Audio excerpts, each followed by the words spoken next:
Uttarakhand Dhami cabinet के मंत्री सौरभ बहुगुणा ने दे दी अग्निवीरों को बड़ी सौगात। अग्निवीरों को देगा उत्तराखंड रोजगार, क्या कहा उत्तराखंड के कैबिनेट के मंत्री सौरभ बहुगुणा ने। इंडिया देख रहे हैं आप, मैं हूं आपके साथ आदिल राव। आज खास बातचीत करने के लिए हमारे साथ मौजूद हैं उत्तराखंड के सबसे युवा कैबिनेट मंत्री सौरभ बहुगुणा जी। सर, बहुत बहुत स्वागत है आपका समाचार इंडिया। बहुत बहुत धन्यवाद आदिल भाई।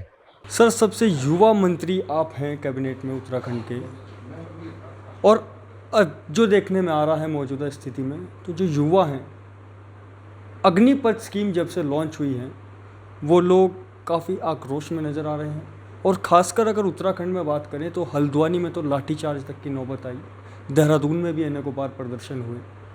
आखिर ऐसा क्या हो रहा है कि सरकार अपना मैसेज युवाओं तक कन्वे करने में सफल नहीं हो पा रही है? देखिए, मैं ये नहीं कहूँगा कि सफल नहीं हो पा रही है। लगातार हमारे केंद्रीय मंत्री माननीय राजनाथ सिंह जी द्वारा, हमारे अन्य मंत्रियों द्वारा अग्निपथ स्कीम के बेनिफिट्स युवाओं को समझाए जा रहे हैं, चाहे वो सोशल मीडिया के माध्यम से हो, चाहे वो प्रेस कॉन्फ्रेंस के माध्यम से हो, और चाहे वो हमारे प्रिंट मीडिया और के माध्यम से हो। आपने कहा कि युवा जो हैं वो आंदोलित हैं। देखिए, अपनी बात लोकतंत्र में रखना सबका अधिकार है, और अगर किसी को कोई चीज़, कोई कानून या कोई नियम अच्छा नहीं लगता तो उसका एक तरीका होना चाहिए अपनी बात सरकार तक पहुंचाने का। अगर आप अग्निपथ योजना की बात कर रहे हैं, अग्निवीर की बात कर रहे हैं, तो हम किन की बात कर रहे हैं? हम उन युवाओं की बात कर रहे हैं जो देश की प्रथम संस्थाओं में, जो हमारे देश को सुरक्षित रखने में प्रथम संस्थाएँ हैं, वो आर्मी है, हमारी नेवी है, हमारी एयरफोर्स है, उसमें जाने की बात कर रहे हैं। और आपको लग रहा है कि जो ये युवा जो किसी की बिल्डिंग जला दे रहे हैं, किसी का घर जला दे रहे हैं, या ट्रेन जला दे रहे हैं, या गाड़ियों के शीशे तोड़ रहे हैं, ये आर्मी में जाने लायक युवा हैं? तो मेरा सारे युवाओं से एक निवेदन है कि आपका लोकतंत्र अधिकार है कि आप जाइए और अपना असंतोष आप जाहिर करिए, अपनी बात रखिए, लेकिन एक तरीके से रखिए। और हम सब जो हैं माननीय मोदी जी का धन्यवाद कर रहे हैं, क्योंकि आपने 10 लाख युवाओं को रोजगार देने की बात करी। 17 साल की उम्र से पहले 21 साल तक का उसका परफॉर्मा आया था। जन भावनाओं को देखते हुए, लोगों की डिमांड को देखते हुए 2 साल उसमें वृद्धि करी गई, 23 साल कर दिया गया। 17 से 23 साल के लड़के को आज रोजगार मिल रहा है। उसको 4 साल में जो एवरेज उसकी सैलरी बन रही है, लगभग अगर आप 35,000 से 45,000 के बीच की उसकी पर मंथ की सैलरी है, अगर आप उसको भी कैलकुलेट करते हो तो 4.5 लाख रुपए का पहले साल का पैकेज है, और उसके बाद आखिरी पैकेज 6.5 लाख रुपए का है। तो अगर आप 5.5 लाख के एवरेज में निकाल लीजिए तो 4 लाख में उसने 20 लाख रुपए अपनी सैलरी से कमाए। 11 लाख रुपए की सेवा वृद्धि उसको मिलेगी, जो एंड में उसको मिलनी है। तो 32 लाख रुपए के आसपास आपने 4 साल में कमाए। उसमें से 25% युवा ऐसे हैं जिनको डायरेक्टली उन 3 संस्थाओं में एनरोलमेंट लाइफ लॉन्ग के लिए दे दिया जाएगा। परसों हमारे माननीय राजनाथ सिंह जी, जो रक्षा मंत्री हैं केंद्र में, उन्होंने ये भी कह दिया कि हम 10% और रिजर्वेशन करेंगे CAPF में। होम मिनिस्ट्री की तरफ से आदेश आया CAPF और असम राइफल्स में। तो 35% लोग परमानेंट जॉब्स पे लग गए, 3.5 लाख युवा परमानेंट जॉब पे लग गया। बाकी के जो लोग हैं, जो 6.5 लाख बच गए, उनके पास एक 32 लाख रुपए का कॉर्पस बन गया। 23 साल की उम्र में कोई रिटायरमेंट नहीं होता किसी का।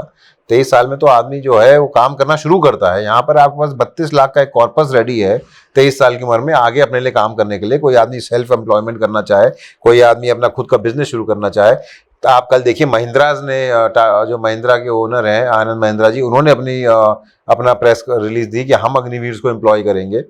सोर्सेज और जगहें बहुत हैं, और मैं सारे युवाओं से निवेदन करना चाहता हूं कि कोई भी स्कीम का विरोध करने से पहले, कोई भी स्कीम का इस तरीके से विरोध करने से पहले एक बार आप लोग समझने की कोशिश करिए कि वो स्कीम है क्या। और मैं धन्यवाद करूंगा उत्तराखंड के युवाओं का कि कम से कम हमारा जो दूसरे स्टेट्स में हाल चल रहा है कि ट्रेनें जलाई जा रही हैं और गाड़ियों के शीशे तोड़े जा रहे हैं, हमारे यहाँ का युवा शिक्षित है, हमारे यहाँ का युवा समझदार है। कम से कम वो अपनी बात सिर्फ एक आंदोलन के तरीके से रख रहा है, एक सभ्य तरीके से रख रहा है। तो मैं धन्यवाद दूंगा उत्तराखंड के युवाओं का, और आपकी बात सुनी जाएगी, और आपके जो आपके डाउट्स हैं अग्निवीर को लेके, वो क्लियर करने के लिए पूरी सरकार आपके साथ है। अच्छा सर, दूसरा मेरा सवाल, आपको जो विभाग मिले हैं कैबिनेट में, उनमें रोज़गार के और स्वरोजगार के अवसर युवाओं के लिए काफ़ी अधिक बढ़ाए जा सकते हैं। और आप स्वयं एक युवा हैं, और फिलहाल की जो मनोदशा है सर देश की, वो इस तरीके से है कि युवा बेरोज़गारी में काफ़ी मतलब बढ़ती जा रही है। बेरोज़गारी देश में तीव्रता से फैल रही है। तो आपके जो विभाग हैं उनमें कब तक युवाओं के लिए अवसर खुलने वाले हैं कि उनके लिए और द्वार और कपाट खुलेंगे जिससे वो अपना बेनिफिट जो है वो उत्तराखंड में ही ले पाएंगे? देखिए, सबसे बड़ी बात तो यह है कि हमारा जो दो विभाग ऐसे हैं, कौशल विकास और एम्प्लॉयमेंट, ये दोनों जो हैं युवाओं को रोज़गार से जोड़ने के लिए बहुत अहम मेरी मिनिस्ट्रीज़ हैं। और मेरा मानना ये है कि अगर हम अपने एम्प्लॉयमेंट एक्सचेंज को, सेवा योजना विभाग को, अगर हम एक आउटसोर्सिंग के रूप में उसको हम सामने लाते हैं, तो हमारे पास 8.5 लाख लोग पंजीकृत हैं। 1992 से ये लोग पंजीकृत हैं, जिसमें से लगभग 1.5 लाख यूपी के टाइम से पंजीकृत हैं, 7.5 लाख के आसपास उत्तराखंड के टाइम से पंजीकृत हैं। और अगर सेवा योजना विभाग हमारा आउटसोर्सिंग एजेंसी बन जाता है, तो जितनी भी हमारी सरकारी नियुक्तियां हैं जो हम आउटसोर्स करते हैं, वो डायरेक्टली सेवा योजना से शुरू हो जाएंगी। तो हमारे युवाओं को एक रोज़गार का बहुत अच्छा जरिया सेवा योजना के आउटसोर्सिंग से बनने से हो जाएगा। आज आप देखिए, मेरे विभागों में हमको लोगों की ज़रूरत है, चाहे वो कृषि विभाग हो, चाहे वो हमारा फॉरेस्ट विभाग हो, कोई भी मिनिस्ट्री आप उठा लीजिए, सब में आज जितनी जगहें हैं उसके सापेक्ष हमारे पास लोग कम हैं। तो एक तो सबसे पहले मैं एम्प्लॉयमेंट एक्सचेंज को बनाने जा रहा हूँ अपना, हमने कैबिनेट में लाने की बात चल रही है, माननीय मुख्यमंत्री जी से मेरी वार्ता हुई है। और मुझे उम्मीद है कि जिस दिन वो सेवा योजना विभाग जो है हमारा आउटसोर्सिंग एजेंसी बन जाएगा, तो हमारे उत्तराखंड के युवाओं को एक प्लेटफॉर्म मिल जाएगा रोजगार उपलब्ध कराने का। दूसरा, आपने बात कही कि दुग्ध की मैं बात करूँगा। दुग्ध में आपको मालूम है, हमने एक आंचल आइसक्रीम लॉन्च करी। लगभग लॉन्चिंग के 1.25 महीने के अंदर अंदर सिर्फ नैनीताल डिस्ट्रिक्ट में हम 5 लाख रुपए की आइसक्रीम बेच चुके हैं। मैं एक नया कॉन्सेप्ट लेके भी आ रहे हैं, हम आंचल कैफ़ेज़ लॉन्च करेंगे, जिसमें कि हम युवाओं को प्रेरित करेंगे कि आप आके आंचल कैफ़े की डीलरशिप लीजिए और आप अपने आप को स्वरोजगार से जोड़िए। आंचल जो है आपके साथ मिलकर काम करेगा। तो एक आंचल कैफ़े लॉन्च करने की हम बहुत जल्दी उस पर हम कार्यरत हैं, काम स्कीम बहुत जल्दी सामने आएगी। दुग्ध विकास में लगभग हमारे यहाँ पर्वतीय क्षेत्र और मैदानी क्षेत्र के अगर आप मिलाएंगे तो लगभग 39,500 महिलाएं दुग्ध क्षेत्र में हमारे साथ जुड़ी हुई आंचल के माध्यम से। हम कोशिश कर रहे हैं कि उसमें जो हमारे उधम सिंह नगर और जो हरिद्वार डिस्ट्रिक्ट, हम उसको पायलट प्रोजेक्ट के तौर में हम उसको उधम सिंह नगर डिस्ट्रिक्ट लेने जा रहे हैं, जिसमें कि 2900 कोऑपरेटिव सोसाइटीज़ में 2900 महिला समूह रजिस्टर्ड हैं। हम उनको भी दुग्ध के साथ जोड़ने की कोशिश कर रहे हैं, क्योंकि अगर हर समूह में आप 10 महिलाएं भी हैं तो 29,000 महिलाओं को जोड़ने की बात है। युवाओं के लिए स्किल डेवलपमेंट में मैंने एक हमने कॉन्सेप्ट बनाया है, डिमांड बेस्ड ट्रेनिंग। हम अपने जितने भी उत्तराखंड में स्टेक होल्डर्स हैं, चाहे वो होटल इंडस्ट्री हो, इंडस्ट्रीज़ हो, चाहे वो टूरिज्म इंडस्ट्री हो, फॉरेस्ट हो, हम सबसे एक डिमांड मंगवा रहे हैं कि आप किस चीज़ में आपको लोगों की ज़रूरत है। जो हमारे को डिमांड आएगी इन विभागों से, हम उन्हीं पे स्किल देंगे। ज़बरदस्ती की खाना पूर्ति करने के लिए कि हम एक स्किल करा दें और फिर वो युवा बेरोजगार घूमे, उसका कोई सेंस नहीं लगता। तो अगर आप डिमांड बेस्ड स्किल देंगे तो जो लड़का स्किल ट्रेनिंग लेके निकलेगा उसको ऑटोमेटिकली रोजगार उसके लिए उपलब्ध होंगे इन विभागों में। तो इसकी हम तैयारी कर रहे हैं, बहुत जल्द हम इसको रोल आउट करेंगे। चीनी की आपने बात करी, चीनी उद्योग में, तो चीनी उद्योग में हमारे यहाँ किसानों के हित के लिए लगातार हम लोग प्रयासरत हैं। जिस दिन मैंने ज्वाइनिंग करी, हम 505 करोड़ का हमारा ड्यू था किसान भाइयों का, जो गन्ना किसान का पेमेंट था। आज के दिन वो पेमेंट कम होकर सिर्फ 69 करोड़ रह गया है, जिसको भी हम बहुत जल्दी क्लियर करने वाले हैं। पहली बार ऐसा हो रहा है कि कुछ मिलें हमारी मई में बंद हुई, कुछ मिलें हमारी अप्रैल में बंद हुई पराई सत्र, और 1.5 महीने या 2 महीने के अंदर अंदर सारा पेमेंट क्लियर कर देना जाए। आप देखिए, जब भी हमारा विधानसभा सत्र हुआ, गन्ना किसानों का पेमेंट को लेकर कितना हल्ला होता था। पिछले सत्र में भी आपने देखा, इस बार हमारा सत्र हुआ, आपको गन्ना किसान की कोई आवाज़ नहीं उठी। तो सरकार लगातार प्रयासरत है कि गन्ना किसानों के साथ खड़ी रह सके। फिशरीज़ के द्वारा ऑलरेडी हम 6 पर्वतीय जिलों में बहुत अच्छा काम कर रहे हैं। हमने लगभग 330 टन से लेके हमारा प्रोडक्शन 300 टन बढ़ गया है, और 2025-26 तक हमारा टारगेट उसको 5,000 टन तक बढ़ाना है। हमारा फोकस मार्केटिंग पे ज़्यादा है, क्योंकि हम प्रोडक्शन बढ़ा लें और उसकी मार्केटिंग नहीं कर पाएँ तो उससे कोई फ़ायदा नहीं होगा। तो युवाओं को जोड़ने के लिए हमारे फिशरीज़ विभाग हो, चाहे वो हमारा सेवा योजना विभाग हो, चाहे वो हमारा स्किल डेवलपमेंट विभाग हो, और चाहे वो हमारा दुग्ध और एनिमल हस्बेंड्री हो, ये सारी हमारी कोशिश है कि हम जो पर्वतीय क्षेत्र के, स्पेशली जो पर्वतीय क्षेत्र में हमारे युवा भाई हैं, जो हमारी मातृशक्ति हैं, उनको सशक्त कैसे बनाया जा सके, उनको रोजगार से कैसे जोड़ा जा सके, इसकी सबकी हम प्लानिंग बना चुके हैं। बहुत जल्द कुछ चीज़ें कैबिनेट में आएंगी, बहुत जल्द कुछ पॉलिसीज़ क्लियर होंगी, और मुझे उम्मीद है आने वाले समय में आपको बहुत अच्छे रिजल्ट्स रोज़गार के मुहैया इसमें मिलेंगे। सर आपने चीनी मिल के पेमेंट की बात की। एक किसान के लिए जब वो दिन रात मेहनत करता है अपने खेत में, फिर फसल जब वो अपनी मिल में डाल के आता है, फिर पेमेंट के लिए जब उसे वेट करना पड़ता है, जो बची हुई पेमेंट है उसका सर किस तरीके से प्रयास चल रहा है, कब तक? देखिए, मैंने आपको यही बताया, पहली बार उत्तराखंड में ऐसा हुआ है कि गन्ना किसान की कोई बात नहीं उठ रही है सदन में। यही एक प्रूफ है कि हमने किसान भाइयों का जो पेमेंट इतनी जल्दी किया है, तो विपक्ष ने उस मुद्दे तक नहीं उठाने को पसंद किया। तो कहीं ना कहीं इस 3 महीने की सरकार में मैंने आपको बताया कि अप्रैल में हमारी मिलें बंद हुई, कुछ मिल 17 अप्रैल को बंद हुई, कुछ मई 7-8 तारीख को बंद हुई, और आज जून 22 चल रहा है।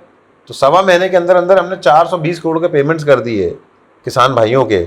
80 करोड़ का टोटल बैलेंस रह गया, जिसमें क्योंकि हमारा बजट पास नहीं हुआ था, बजट अब हमारा पास हो गया, हमको पैसा मिलेगा, हम वो 80 करोड़ में पेमेंट कर देंगे। लेकिन मेरा मकसद ये है कि देखिए, हम सब की कोशिश ये है कि चीनी मिल को अगर चलाना है, सुचारू रूप से आगे बढ़ाना है, किसान भाइयों को राहत देनी है, तो चीनी मिलों की स्थिति थोड़ी सुधारनी पड़ेगी। अगर हमारे चीनी मिलों में रिकवरी नहीं होगी, हमारे चीनी मिलों में ब्रेकडाउन्स बहुत होंगे, मॉडर्नाइजेशन नहीं होगा, तो फिर ऑब्वियस है कि हमारा सरकारी नुकसान भी बढ़ता जाएगा और गन्ना किसानों का बैकलॉग भी बढ़ता जाएगा। कोशिश है कि एक प्रपोजल हम माननीय मुख्यमंत्री जी से हमारी चर्चा हुई है, बहुत जल्द वो हमारी समीक्षा बैठक लेंगे विभागों की, और जब वो चीनी मिल की समीक्षा बैठक लेगी तो उसमें हम मॉडर्नाइजेशन का प्रपोजल ज़रूर सामने लाएंगे। अच्छा सर, एक आपके विभाग से अलग हटके सवाल है। जो युवा मुझे अधिकतर बोलते हैं जब मैं फील्ड में जाता हूँ, आप खुद एक गोल्फ प्लेयर हैं, तो गोल्फ में सर जितने हमारे युवा हैं, गोल्फ से अलग भी अगर बात करें तो उत्तराखंड के अंदर काफ़ी प्रतिभा है। तो सर वो चाहते हैं कि सौरभ बहुगुणा जी उनकी आवाज़ उठाएं, कि जितने भी हमारे यहाँ पर नए स्टेडियम्स खुले या उन लोगों को प्रोत्साहन मिले जिससे वो बढ़ चढ़कर देश का प्रतिनिधित्व करें और देश का नाम रोशन करके आएँ।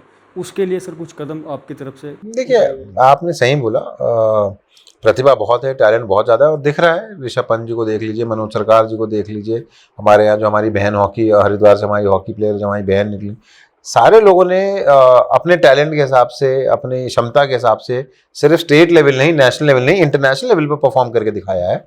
और मेरा मानना यह है, क्योंकि मैं एक स्पोर्ट्समैन रहा हूँ, कि अगर आप टैलेंट आपको एक लेवल तक ले जा सकता है, उसके ऊपर आपको एक स्किल्ड कोचिंग चाहिए, आपको प्रोफेशनल कोचिंग चाहिए, आपको प्रोफेशनल डाइटिशियन चाहिए, बहुत सारी चीज़ें। Sports is not all about talent. Sports सिर्फ टैलेंट नहीं है। स्पोर्ट्स में टैलेंट सब बहुतों के पास होता है, लेकिन अगर वो टैलेंट को आप नर्चर नहीं कर पाए तो कहीं ना कहीं वो टैलेंट बर्बाद हो जाता है।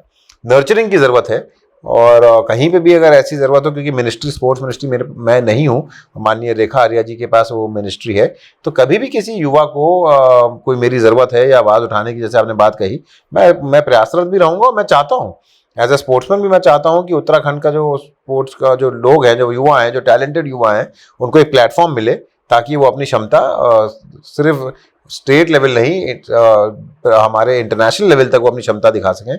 और उनके लिए जो भी नई पॉलिसीज़ बननी है, या जो भी नए उनको स्टेट की मदद चाहिए हो, चाहे वो कोचिंग के माध्यम से हो, चाहे वो डाइटिशियंस के माध्यम से हो, चाहे वो भत्ते के माध्यम, चाहे उनको स्टेडियम्स के अंदर ट्रेनिंग दिलाने के माध्यम से हो, वो सारी चीज़ें हम लोगों को करनी चाहिए। ये मेरा पर्सनली मानना ये है। और अगर किसी भी युवा को मेरी ज़रूरत हो तो मैं हमेशा आपके लिए उपलब्ध हूँ, और स्पोर्ट्स के लिए मैं आपके लिए आवाज़ हमेशा उठाऊँगा। सर अंत में मेरा यही आपसे है कि बहुत जल्द अग्निपथ को लेकर जारी होने वाली है विज्ञप्ति, कल या परसों तक जारी हो जाएंगी, तो उसको लेकर उत्तराखंड के युवाओं के लिए सौरभ बहुगुणा जी का क्या संदेश है? क्योंकि सबसे युवा मंत्री अगर कैबिनेट में है तो वो आप हैं। जहाँ तक मुझे लगता है तो युवा आपकी बात को तवज्जो देंगे। उनको समझाने के लिए कोई एक मैसेज आपकी साइड से? मेरी सारी युवाओं से बस निवेदन ये है कि अग्निवीर योजना जो है वो एक अच्छी योजना है। युवाओं को, हमारे आर्मी को स्किल बनाने के लिए, हमारे आर्मी में युवा जोश ऐड करने के लिए, टेक्निकली आर्मी को और सक्षम बनाने के लिए एक अच्छी योजना है।